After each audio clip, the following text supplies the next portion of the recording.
ഈശോയിൽ സ്നേഹം നിറഞ്ഞവരെ, ഹല്ലേലൂയയിലേക്ക് എല്ലാവരെയും ഒരിക്കൽ കൂടി സ്വാഗതം ചെയ്യുന്നു.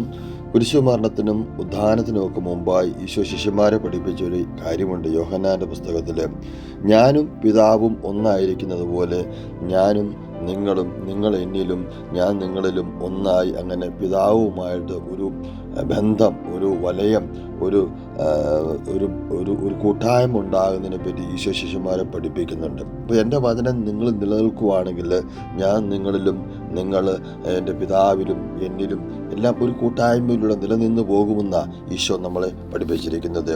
ഇവിടെ അപ്പോസ്തല പ്രവർത്തനത്തിൽ ആ ഒരു വിശ്വാസത്തിൽ നിറന്നുകൊണ്ട് ശിഷ്യന്മാർ പഠിപ്പിക്കുന്നുണ്ട്. വിശ്വാസികളുടെ സമൂഹം ഒരു ഹൃദയവും ഒരു ആത്മാവുമായിരുന്നു. ആരും തങ്ങളുടെ വസ്തുക്കൾ സ്വന്തമെന്ന് അവകാശപ്പെട്ടില്ല, എല്ലാം പൊതു സ്വത്തായിരുന്നു.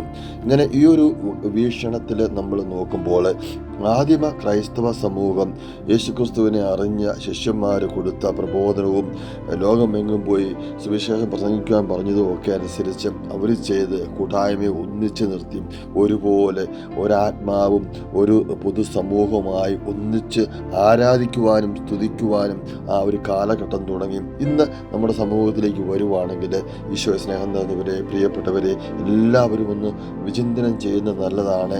ഏതെങ്കിലും എവിടെയെങ്കിലും നമ്മൾ പാരമ്പര്യങ്ങളൊക്കെ ആവശ്യത്തിൽ കവിഞ്ഞ് നമ്മൾ പറഞ്ഞു കയറ്റുമെങ്കിലും എല്ലാ പാരമ്പര്യത്തിനിടയിലും നമ്മൾ പറഞ്ഞു വെക്കുന്ന പൊളിറ്റിക്സുകളെ, നമ്മൾ പറഞ്ഞു വെക്കുന്ന നമ്മുടേതായ കാര്യങ്ങളെ ഈ സമൂഹത്തെ തന്നെ ഈശോയിൽ നിന്ന്, പിതാവിൽ നിന്ന്, ഒരു ആത്മബന്ധത്തിൽ നിന്ന് അകറ്റി നിർത്തിക്കൊണ്ട് ഒരു എക്സസൈസ് പോലെ വിശ്വാസം നമ്മുടെ ജീവിതത്തിൽ ആയിക്കൊണ്ടിരിക്കുകയാണ്. നമുക്ക് അനുദപിക്കാം, പശ്ചാത്തപിക്കാം, പഴയ കൂട്ടായ്മയിലേക്ക് വരാം. ആമേൻ.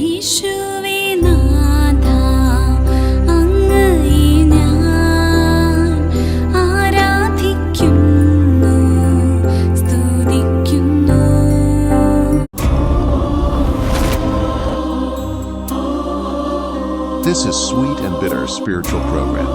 Join with us and share to your friends.